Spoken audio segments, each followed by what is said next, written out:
65세 이상 노인들에게 기초연금이 처음으로 지급됩니다. 대구 경북에서는 얼마나 많은 사람들이 얼마를 받게 되는지 알아봅니다. 대구시가 혁신도시 이전 공공기관 가족들의 정책을 돕기 위해 다양한 지원책을 마련하고 있지만 아직은 부족한 점이 많습니다. 의성에서 발생한 구제역 바이러스가 지난번 안동과 같은 O형으로 밝혀지면서 크게 확산되지 않을 것으로 전망되고 있습니다. 요즘 도시 경관을 아름답게 하기 위해 벽화가 많이 그려지고 있는데요. 관광객을 사로잡는 대구의 벽화 골목들을 소개합니다. 여러분 안녕하십니까? 7월 25일 금요일 아침 대구 MBC 뉴스투데이입니다. 오늘은 중부지방에서 활성화되고 있는 장마전선의 영향으로 늦은 오후까지 비가 내리겠습니다. 하지만 여전히 30도를 웃돌며 후텁지근한 날씨는 계속 이어지겠습니다. 정미호 기상캐스터입니다.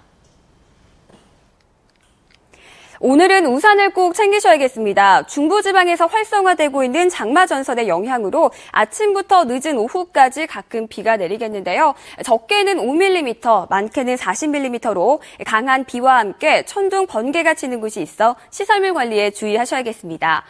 비가 내리면서 그동안 내려진 폭염주의보는 해제가 될 가능성이 높은 상태입니다. 다만 밤사이에는 열대가 나타난 지역이 있고 또 낮 최고 기온이 30도로 웃돌며 매우 후텁지근하겠는데요. 주말인 내일 비가 그치고 난 후에는 다시 불볕더위가 기승을 부릴 전망입니다. 날씨였습니다. 오늘 65세 이상 노인들에게 기초연금이 처음으로 지급됩니다. 대구에서는 20만 명, 경북에서는 35만 명이 혜택을 봅니다. 이태호 기자입니다. 기존의 기초노령연금보다 연금액을 늘려 노인 빈곤 문제를 해결한다며 도입된 기초연금이 오늘 지급됩니다. 대구에서는 20만 600여 명이 기초연금을 받고 금액으로는 360억 6천여만 원쯤 됩니다. 오늘 대구에서 기초연금을 받는 사람 가운데 92.5%가 법으로 정한 전액을 받게 된다고 대구시는 설명했습니다. 경북에서는 35만 천여 명이 628억 8천여만 원을 받습니다. 65살 이상으로 소득이 하위 70% 이하이면 20만 원을, 부부 2명이 같이 받으면 각각 20%를 감액해서 32만 원을 지급받습니다. 기초노령연금을 받고 있는 사람은 따로 신청하지 않아도 되고 지난 7월 1일부터 새로 신청한 사람은 자격조사가 끝나면 다음 달에 7월 소급분을 지급합니다. 하지만 노인들 가운데 경제적으로 가장 어려운 상황에 속한 기초생활수급 노인들의 경우 노령연금과 기존에 지급되던 금액 가운데 겹치는 부분은 20만 원에서 제외돼 논란이 여전합니다. 가장 가난한 노인들이 혜택을 덜 보게 된다며 모든 노인에게 20만 원씩을 지급하는 보편적 기초연금을 요구하는 목소리도 큽니다. MBC 뉴스 이태호입니다. 대구시가 혁신도시 이전 공공기관 가족들의 대구 정착을 돕기 위해서 다양한 지원책을 내놓고 있습니다. 하지만 아직은 갈 길이 멀어 보입니다. 서성원 기자가 보도합니다. 혁신도시로 이전했거나 이전할 공공기관의 가족들이 대구를 찾았습니다. 지역 정착을 유도하기 위해 대구시가 초청한 것입니다. 아침에 출발하실 때에 서울에 비가 많이 와서 참 걱정을 많이 했습니다. 오시는데 불편함은 없으셨습니까? 예. 이틀 동안 대구에 머물며 대구 명소와 혁신도시 등을 둘러보는 이 행사는 지난 2007년부터 이어지고 있습니다. 와보니까 첫인상도 좋고 대구란 도시가 굉장히 깔끔하다라는 그런 인상을 받았습니다. 대구시는 가족 정착비, 학업 성취비, 출산 축하금 지원과 아파트 우선 분양, 취등록세 감면 같은 다양한 지원책을 내놓고 있습니다. 근무 여건이 좋게 되도록 하기 위해서 생활 편의시설이 빨리 조기에 착공이 될 수 있도록 저희들이 추진을 하겠으며 연말에 되면은 교통 편의시설이 되도록 대중교통 수단을 정찰을 할 것이고. 하지만 아직까지는 정착률이 기대에 못 미치고 있습니다. 기관이 이전한 지 6달이 지나 정착비를 받을 수 있는 공공기관 직원은 635명에 이르지만 가족이 정착해 지원금을 받은 직원은 70명으로 10%를 겨우 넘는 등 정착률은 넉넉히 잡아도 20% 됩니다. 교육 여건, 그다음에 주거 여건, 그다음에 문화적인 여건 이런 것들이 이제 고려의 대상이 될 텐데요. 제일 우선하는 게 이제 교육 여건이죠. 이에 따라 이전 공공기관 직원과 가족들의 대구 정착률을 높이기 위해서는 치밀하고 체계적이고 장기적인 대책 마련이 필요합니다. MBC 뉴스 서성훈입니다. 대구시와 경상북도의 일반 회계 이자 수입률이 전국 평균치보다 낮아서 재정 관리를 더 철저히 해야 한다는 지적이 일고 있습니다. 우리복지시민연합이 전국 17개 광역시와 도를 대상으로 일반 회계 결산 대비 이자 수입률을 비교 분석했더니 대구는 0.19%, 경북은 0.1%에 불과해 전국 평균치 0.22%보다 낮았습니다. 이자 수입률은 전국 평균치로만 올려도 대구에서는 한 해 17억 원, 경북은 72억 원의 재정을 추가로 확보할 수 있어 취약 사업에 사용할 수 있다고 우리복지시민연합은 분석했습니다. 어제 의성에서 구제역이 발생한 가운데 이번에 발생한 구제역 바이러스가 지난번 안동과 같은 O형으로 밝혀지면서 크게 확산되지 않을 것으로 전망되고 있습니다. 농가마다 O형에 대한 백신 접종이 잘 돼 있기 때문입니다. 이호영 기자가 보도합니다. 안동의 한 축산물 매장. 구제역 발생 소식에도 고객들의 발길이 이어지고 있고 예전과 달리 매출에는 큰 영향이 없을 것으로 예상하고 있습니다. 구제역에 대한 소비자 인식이 많이 좋아졌기 때문에 올여름에 돼지고기 매출에서는 지장이 없을 것 같습니다. 이번에 발생한 구제역 바이러스의 혈청 타입은 O형. 2010년 안동에서 발생했던 구제역과 동일한 것으로 알려지면서 축산농가는 다소 안심하는 분위기입니다. O형은 지난번 안동에서 발생한 O형과 같기 때문에 그동안 농가마다 철저히 예방에 접종을 해서 더 크게 확산되지 않을 것으로 예상됩니다. 구제역 혈청 타입 7가지 가운데 이번에 나타난 O형과 함께 A형과 아시아 1형은 기존 백신으로도 통제가 가능하기 때문에 2010년처럼 전국적으로 확산되지 않을 것이라는 게 축산 관계자들의 전망입니다. 2010년 구제역 이후에 농가마다 예방접종을 철저히 하고 있기 때문에 이번에는 구제역 확산이 안 될 것으로 생각합니다. 그러니까 소비자들은 안심하고 특히 구제역에 감염된 돼지는 도축되지 않을 뿐더러 고기를 익히면 바이러스가 죽기 때문에 소비자들은 안심하고 국산 돼지고기를 먹어도 된다고 축산당국은 설명하고 있습니다. 축산당국은 지금이라도 백신 접종을 더욱 철저히 하고 다른 농장으로 보내거나 입식할 때 백신 접종 여부를 철저히 확인해 줄 것을 강조하고 있습니다. MBC 뉴스 이호영입니다. 지난달 대구 경북 지역 땅값 상승률이 전국 평균을 웃돈 것으로 나타났습니다. 국토교통부에 따르면 지난달 대구의 땅값은 한 달 전보다 0.27%, 경북은 0.22% 오르면서 세종시에 이어 상승률 1, 2위를 기록했고 전국 평균 상승률 0.15%보다 훨씬 높았습니다. 시 군별 집가 변동률 상위 5개 지역에서도 대구시 달성군과 경북 예천군이 경기도 과천시에 이어 2위와 3위를 차지했습니다. 토지 거래량은 필지수 기준으로 대구는 40%, 경북도 10% 감소했습니다. 대구의 미분양 아파트가 한 달 만에 다시 감소세로 돌아섰습니다. 국토교통부에 따르면 지난달 말 기준 대구의 미분양 아파트는 367가구로 한 달 전보다 35% 줄었습니다. 대구의 미분양 아파트는 지난 4월 296개 가구까지 줄었다가 5월에 아파트 분양이 잇따르면서 562가구로 늘어난 뒤 한 달 만에 다시 줄었습니다. 경북은 720가구로 한 달 전보다 21% 줄었습니다. 한편 전국의 미분양 아파트는 5만 200여 가구로 2달 연속 증가했습니다. 사고가 났을 때 처음 5분이 굉장히 중요하다고 해서 골든타임이라고 합니다. 하지만 구급차를 가로막는 차량들 때문에 이 골든타임을 놓치기 일쑤인 것이 또 현실입니다. 장미쁨 기자가 보도합니다. 차량들로 꽉 막혀있던 지하차도. 출동한 구급차를 위해 차량들이 길을 터줍니다. 다리가 골절된 30대 여성은 재빠른 구조를 받을 수 있었고 이 사건은 모세의 기적으로 널리 알려졌습니다. 긴급 차량입니다. 비켜주세요. 소방차가 쉴 새 없이 사이렌을 울려보지만 차들은 꿈쩍도 하지 않습니다. 중앙선을 넘고 차선을 수시로 넘나드는 아찔한 운전은 다반사입니다. 주택가 골목길에서는 불법 주정차해 놓은 차량 때문에 또 시간이 지체됩니다. 2분이면 갈 거리가 10분 넘게 걸리는 겁니다.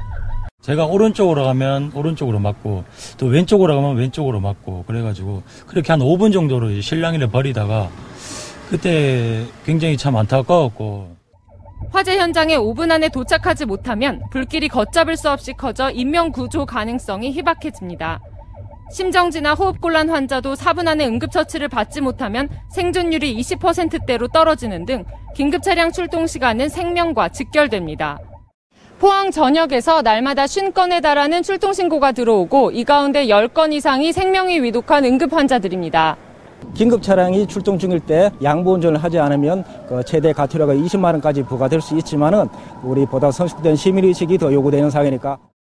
긴급 차량이 오면 가장자리로 피해 잠시 멈추고 길을 내주는 성숙한 시민의식이 필요합니다. MBC 뉴스 장미쁨입니다. 경북교육청은 자녀 지도를 위한 학부모 교육용 스마트폰 앱을 개발해서 보급합니다. 이번에 개발하는 스마트폰 앱은 밥상머리 교육, 자녀와 소통하는 친구 같은 부모 되기, 부모 자녀 간 공감 대화법 등의 내용을 담고 있고 스마트폰에 앱을 설치하면 손쉽게 활용할 수 있습니다. 경북교육청은 학부모 교육용 앱을 개발해 오는 10월 보급할 계획인데 학부모뿐만 아니라 학생과 교원들에게도 제공해 인성교육 자료로 활용할 계획입니다.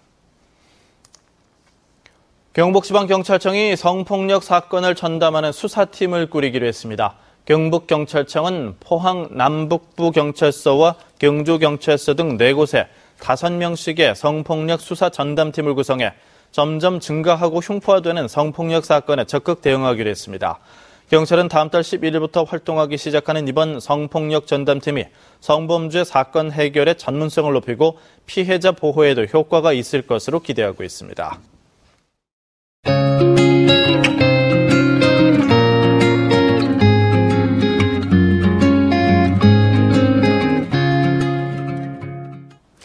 요즘 오래된 도시 경관을 아름답게 하기 위해 벽화가 많이 그려지고 있는데요. 대구에도 김광석 거리를 비롯해 벽화 골목들이 곳곳에 생겨나고 있습니다. 오늘은 다양한 볼거리로 관광객을 사로잡는 대구의 벽화 골목을 권윤수 기자가 소개합니다. 오래되고 낡은 마을 곳곳을 아름답게 하기 위해서 요즘 벽화를 많이 그려넣고 있습니다. 그곳에 사는 주민들에게는 안락함을, 외지에서 찾아오는 사람들에게는 다양한 볼거리를 제공하고 있는데요. 그중에서도 비교적 입소문이 나지 않은 최근에 조성된 벽화 골목을 소개합니다. 대구 동구 입석동 옹기종기 행복마을. 대구선 철로가 사라지고 난 빈 바닥에 철로가 그림으로 그려져 이색적인 볼거리를 제공하고 있습니다. 무채색의 특징 없던 주택벽들은 오색 빛깔 옷으로 갈아입었습니다. 문 앞에 내어놓은 화분들도 고운 색을 입어 알록달록한 골목길과 어우러져 마치 유럽의 한 골목을 연상시키는데요. 벽에 그려진 아기자기한 그림들은 이곳을 찾은 사람들로 하여금 연신 카메라 셔터를 누르게 합니다. 대구 동구청은 상대적으로 개발이 덜 돼 보기 흉했던 철로변 마을벽에 색을 입히는 작업을 이어가고 있습니다. 대구 달성군 화원의 볼리 1위.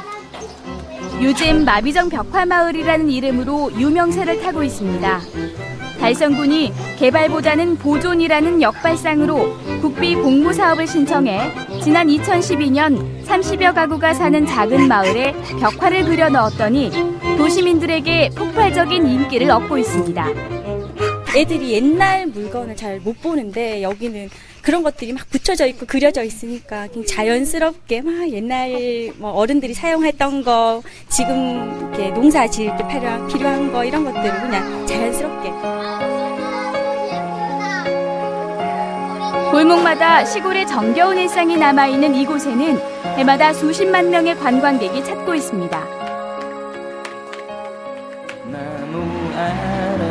벽화골목하면 김광석 거리를 빼놓을 수가 없습니다. 가수 고 김광석이 소탈한 미소를 지으며 노래를 부르는 모습을 비롯해 1970년대와 80년대를 떠올리는 다양한 일상의 모습이 그림으로 남아 있습니다. 대구 중구청은 골목에 새로움을 더하기 위해 벽화를 새로 그려넣거나 고쳐 그리는 사업을 계속 해나가고 있습니다. MBC 뉴스 권윤수입니다. 호텔에서 미술작품을 감상하고 구입할 수 있는 2014 호텔 아트페어인 대구가 오늘 개막해 사흘 동안 대구시 범어동 세인트 웨스턴 호텔에서 열립니다.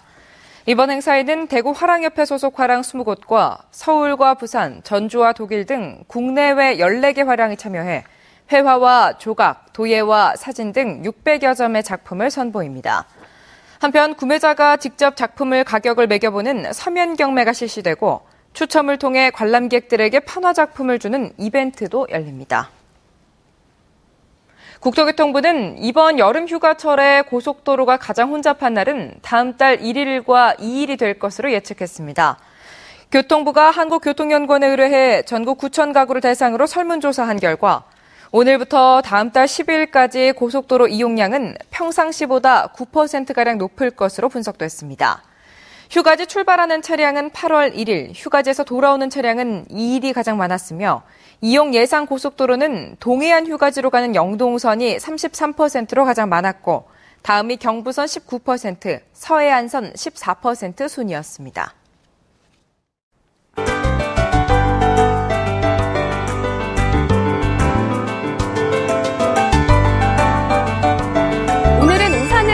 챙기셔야겠습니다. 중부지방에서 활성화되고 있는 장마전선의 영향으로 아침부터 늦은 오후까지 가끔 비가 내리겠는데요. 적게는 5mm, 많게는 40mm로 강한 비와 함께 천둥, 번개가 치는 곳이 있으니까요. 시설물 관리에 주의하셔야겠습니다.